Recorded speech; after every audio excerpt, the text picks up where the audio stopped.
If this episode makes you think, please let us know in the comments and support us by subscribing and leaving a review. Thank you. Today we are exploring a really compelling article from the 74, written by Greg Topo, published back on July 24th, 2026, titled Students Convene to Hammer Out AI Bill of Rights for Schools. And here's what immediately grabbed me. 100 students representing all 50 states came together at the Edward M. Kennedy Institute for the United States Senate in Boston to actually debate and vote on a detailed set of recommendations for how schools should navigate the world of AI. Think about that for a second. It's not adults dictating terms, but students, the digital natives, living with this technology every single day, stepping up to define the rules. The article opens with a story that I think will resonate with so many educators, and honestly, it's a bit heartbreaking. Tatiana Reeves, a 16-year-old high school student from North Carolina, got a 0 on a paper in her computer class. Why? Because she used the word whilst.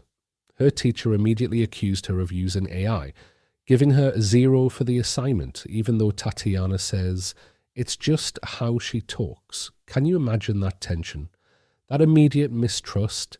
It speaks volumes about the current state of AI cheating in schools and the knee-jerk reactions we're seeing, often without actual evidence. It highlights a huge communication gap, doesn't it? This isn't just about students understanding AI, but about educators understanding students and how this new technology is changing everything about how they write, think, and even speak. What the students found after being immersed in generative AI for nearly 4 years is that they're largely navigating this new world without any clear, agreed-upon student AI guidelines. So Day of AI, a non-profit that works with MIT's RAISE research program and a National Superintendents Association, brought these students together. And they weren't just dabbling. They were there for 3 days, debating and ultimately approving these recommendations by a Senate-style roll call vote in a full-scale replica of the US Senate chamber. It's pretty incredible when you think about it. These young people are living through a massive technological shift, and they're not waiting for adults to figure it out. They're actively shaping the conversation around AI Bill of Rights schools. Now, here's the first thing that really stuck out to me: the students' concerns. They're worried about everything from cheating and transparency, which we all talk about, to hallucinations, to cognitive offloading. That's when you let the AI do all the heavy lifting and your own brain switches off, and even mental health and environmental impacts. Ethan Liu, a recent high school graduate from West Virginia, put it well. He said the recommendations outline that AI with proper supervision is a great tool for brainstorming and studying.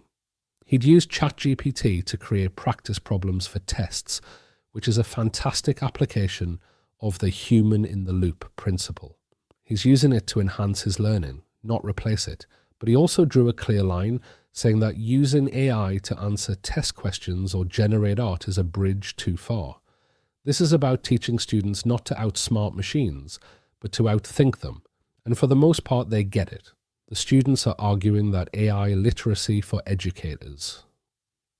And students should be mandatory as soon as devices are used in the classroom. And it needs to cover more than just appropriate academic use. They want to learn about misinformation, about plagiarism, about bias in AI systems, about privacy, environmental impacts, and crucially, how AI actually works. Think about that. This isn't just about don't cheat. This is about genuine critical engagement with a powerful technology, understanding its limitations and its failure modes. It's exactly the kind of collaborative reasoning ability that I believe is at the heart of true AI literacy. James Baxter, a 14-year-old from Utah, summed up the dark side of this well, saying, "It's an easy way out." And Dillian Campbell, a rising senior from North Carolina, sees it firsthand, with classmates just snapping photos of assignments and letting AI do the rest. This is where we need to remember the outsource your doing, not your thinking pillar. AI can handle the repetitive tasks, but judgment and creativity, the strategic thinking, that has to remain human. We can't let AI create a cognitive debt by allowing students to over-rely on it for core thinking processes. What really impressed me was the nuance in the students' discussions. Jalen Jensen, a 17-year-old from Missouri, noted that the group felt limiting AI for younger students made sense, but giving middle and high schoolers more autonomy was important. Why? Because teens need to make their own decisions, to learn from their own mistakes with AI. That's such a powerful point about growth and development in the context of responsible AI education. It's about empowering them to prepare for a future where AI will be ubiquitous and teaching them how to use it wisely. This all points to the irreplaceable human elements that AI cannot replicate. Lucia Herrera, another student from Missouri, talked about how AI is even creeping into the speech and debate world, taking all of the human out of it. And Bimanji Acho from Minnesota shared how she was troubled to hear adults using AI as a therapist. Because, as she put it, it hurts my heart. Machines can compute. They cannot wonder. They cannot care. They can't build genuine relationships or offer the kind of nuanced judgment and wisdom that human connection provides. This goes straight to the core of what we need to preserve and protect in education. If you're finding these insights valuable, remember to follow and subscribe to the podcast for more discussions on AI in education. It's not just students who are wrestling with these ideas. Gema Whitaker, the superintendent of Decatur, Georgia schools, who chaperoned students to the event, acknowledged that AI fundamentally undermines the values of things like project-based learning and the international baccalaureate curriculum, pushing students towards mere completion instead of mastery and productive struggle. This is a critical observation for school leaders. AI should deepen learning, not just automate tasks. What's more, her students in the IB program are truly offended if a teacher uses AI to grade their papers, and they've even proposed a 3 strikes and you're out rule for teachers using AI.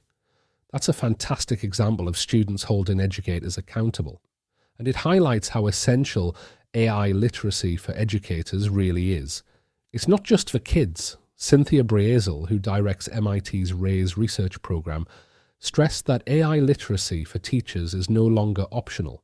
She even suggested that generative AI might demand an entirely different pedagogical model, one that encourages students to deeply engage with material.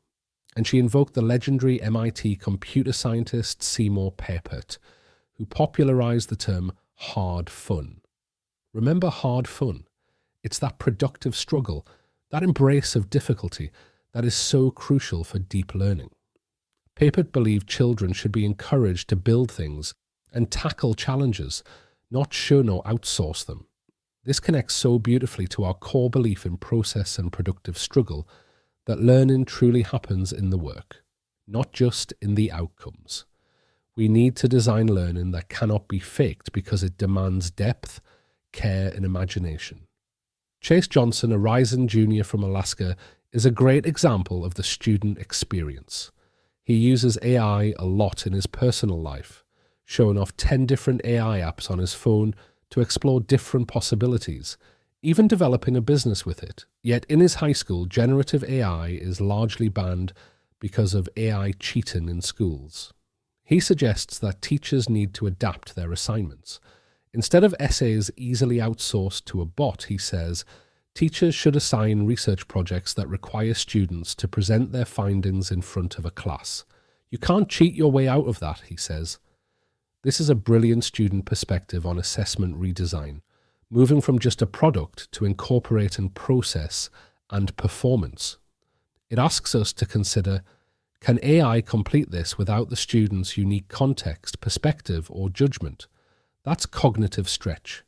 And Sarah Zaka, a Florida student, encapsulates the human in the loop ideal perfectly. She'll ask AI for step-by-step help on a math problem or for brainstorming ideas for writing. But then she says, I'll write ethically on my own. Although I'm going to sound like a teenager writing an essay, and I might not get the grade that the cheaters get, ultimately I'll know what level I'm at. That is the authentic voice of a student committed to learning, understanding the value of her own thought process. Jeff Riley, the former Massachusetts Commissioner of Education and now the head of Day of AI, sees this as a potential Sputnik moment for education. He's excited about AI's possibilities for differentiation and personalization, but also rightly terrified by the bad stuff: bias, deepfakes, energy concerns, all the rest. He noted that the International PISA exam will assess AI literacy for the first time in 2029, and he worries American 15-year-olds will score 30th in the world, despite AI largely being created here. That's a stark warning, isn't it? It emphasizes the urgency for robust, responsible AI education and for all of us to truly evolve our thinking around this technology. What really gives me hope, though, is how the students themselves are engaging. Superintendent Whitaker shared that her 2 students on the flight home had split their vote on the recommendations, with one saying the proposal didn't meet the mark completely. Her reaction? "I think that's exciting.